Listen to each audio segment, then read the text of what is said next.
पंजाब हरियाणा से किसान फसलों पर एमएसपी गारंटी कानून की डिमांड को लेकर दिल्ली की तरफ बढ़ रहे हैं। 20,000 से ज्यादा किसान दिल्ली की तरफ मूव कर रहे हैं और इसी को देखते हुए दिल्ली, पंजाब, हरियाणा और यूपी के बॉर्डर्स को सील कर दिया गया है। दिल्ली समेत हरियाणा और पंजाब के कई जिलों में धारा 144 लगा दी गई है। वहीं किसान आंदोलन के चलते ट्रांसपोर्टेशन इम्पैक्ट होने से देश के बाजार को रोजाना हजारों करोड़ रुपयों का नुकसान होने की संभावना है। ऐसे में अगर कोई हल नहीं निकला तो अर्थव्यवस्था को गहरी चोट पहुंचने का डर है। इस वीडियो में हम डिटेल में समझेंगे कि कितना इकोनॉमी को नुकसान हो सकता है। इस तरीके के जब प्रोटेस्ट होते हैं तो इकोनॉमी को क्या कुछ झटका लगता है और लास्ट टाइम जब ये प्रोटेस्ट हुआ था तब कितना इकोनॉमी को नुकसान हुआ था। पंजाब से दिल्ली की तरफ आ रहे किसानों की वजह से सड़कों पर भारी जाम लग रहा है। इसका असर माल ढुलाई पर पड़ने लगा है। पंजाब और दिल्ली के रास्ते से सैकड़ों ट्रक फंस गए हैं।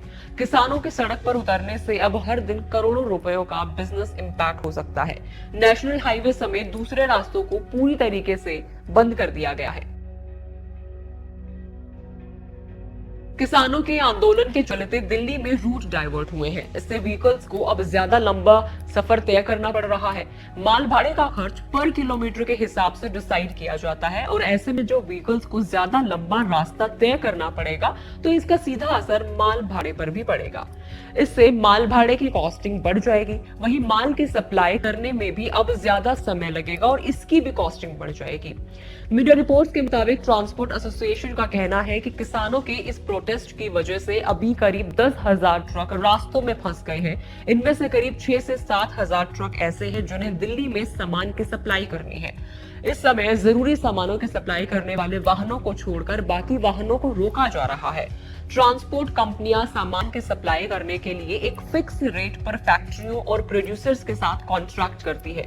अब समय से सप्लाई नहीं पहुंचने पर ट्रांसपोर्ट कंपनियों को पेनल्टी का भी डर सताने लगा है क्योंकि उनकी कॉस्टिंग बढ़ जाएगी। दिल्ली से काफी सामान की सप्लाई पंजाब से लेकर हिमाचल प्रदेश और जम्मू कश्मीर तक होती है। कारोबारी अपना सामान दूसरे राज्यों में भेजते हैं। किसान आंदोलन के चलते अब इन सामानों की सप्लाई भी नहीं हो पाएगी। दिल्ली में भी पंजाब के रास्ते काफी सामान आता है। मीडिया रिपोर्ट्स के मुताबिक अब किसानों के सड़कों पर आने से हर दिन करोड़ों रुपए का नुकसान होना तय है। एक अनुमान के मुताबिक हर दिन करीब 500 से 600 करोड़ रुपए का नुकसान हो जाएगा सिर्फ ये जो ट्रांसपोर्टेशन वाला है, सप्लाई वाला है, इस प्रोसेस में। पंजाब से लकड़ी, हार्डवेयर का सामान, स्पेयर पार्ट, ऑटो पार्ट, कपड़े, खेल का सामान, सूखे मेवे, फल सब्जी आदि सामान आते हैं। किसानों के आंदोलन की वजह से सब्जियों और फल आदि की जो सप्लाई है उसे दिल्ली पहुंचने में वक्त लगेगा। ट्रकों को अब काफी घूमकर दिल्ली आना पड़ रहा है। इसकी वजह से ट्रांसपोर्टर अब माल भाड़ा बढ़ाने की सोच रहे हैं। ऐसे में इसका असर सामान की कीमतों पर पड़ेगा क्योंकि वो महंगी हो जाएंगी। इसके अलावा 16 फरवरी को संयुक्त किसान मोर्चा ने भारत बंद बुलाया है। ऐसे में 25,000 करोड़ रुपए का नुकसान हो सकता है। सीआईआई के दिसंबर 2020 के एक अनुमान के मुताबिक एक दिन के भारत बंद से अर्थव्यवस्था पर 25 से 30,000 करोड़ रुपए का नुकसान होता है। फिर भारत बंद चाहे कोई राजनीतिक दल बुलाए या फिर किसान संगठन बुलाए, लेकिन 25 से 30,000 करोड़ का जो फटका है वो भारत की अर्थव्यवस्था को सहना पड़ता है। अब आपको बताते हैं कि किन चीजों की कमी पड़ जाएगी जब 16 फरवरी को भारत बंद होगा।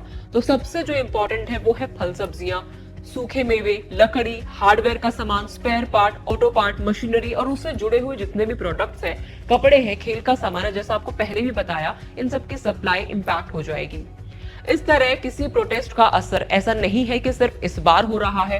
जब आपको याद होगा कि पिछली बार केंद्र सरकार के 3 कृषि कानूनों के खिलाफ 25 नवंबर 2020 को पंजाब समेत कई राज्यों के किसानों ने आंदोलन शुरू किया था, जो कि करीब 378 दिन तक चला था और 11 दिसंबर 2021 को यह प्रोटेस्ट खत्म हुआ था। उस समय भी Indian chamber of commerce and industry ने डेटा जारी किया था और ये बताया था कि किसान आंदोलन के चलते पंजाब और हरियाणा सरकारों को पर डे करीब 3500 करोड़ रुपए का नुकसान हुआ था, जबकि अकेले उत्तर मध्य रेलवे को 2200 करोड़ रुपए की कमाई का नुकसान हुआ था और दूसरे डिपार्टमेंट्स को भी भारी नुकसान झेलना पड़ा था बिकॉज ऑफ दिस प्रोटेस्ट। इस बार के ओवरऑल लॉस की अगर हम लोग बात कर ले, जो एज ऑफ नाउ चल रहा है इस मार्च की वजह से, भारत बंद की वजह से, तो इस बार के आंदोलन में पर डे 4000 करोड़ रुपए के नुकसान का अनुमान है। जल्द ही ट्रेड बॉडी नुकसान के आंकड़े जारी कर देगी। आपको पता ही है कि शनिवार को भी शंभू बॉर्डर को बंद कर दिया गया था। शंभू टोल प्लाजा भी अब आने वाले ऑर्डर्स तक बंद रहेगा। टोल प्लाजा बंद होने से सरकार को रोजाना करीब 70 लाख रुपए के रेवेन्यू का नुकसान होने वाला है। तो देखिए, इस बार का जो अनुमान लगाया गया है, पिछली बार 3500 करोड़ के आसपास था, इस बार का जो अनुमान लगाया गया है वो 4000 करोड़ रुपए का लगाया गया है कि इतना नुकसान हो सकता है इस प्रोटेस्ट के चलते। तो ऐसे में जरूरी यही है कि किसानों के बीच में और सरकार के बीच में एक बीच का रास्ता निकाल दिया जाए, ताकि जो भी एक कारोबारी है, जिनका घर उसी से ही चल रहा है, उस पर डिपेंड करता है, उनको नुकसान ना उठाना पड़े। आपको क्या कुछ लगता है इस आंदोलन की वजह से? मैं आप सबसे गुजारिश भी करूंगी कि आप थोड़ा फाइनेंशियल एंगल से भी सोचकर देखें कि इससे भारत को भी कितना बड़ा नुकसान देखने को मिल रहा है।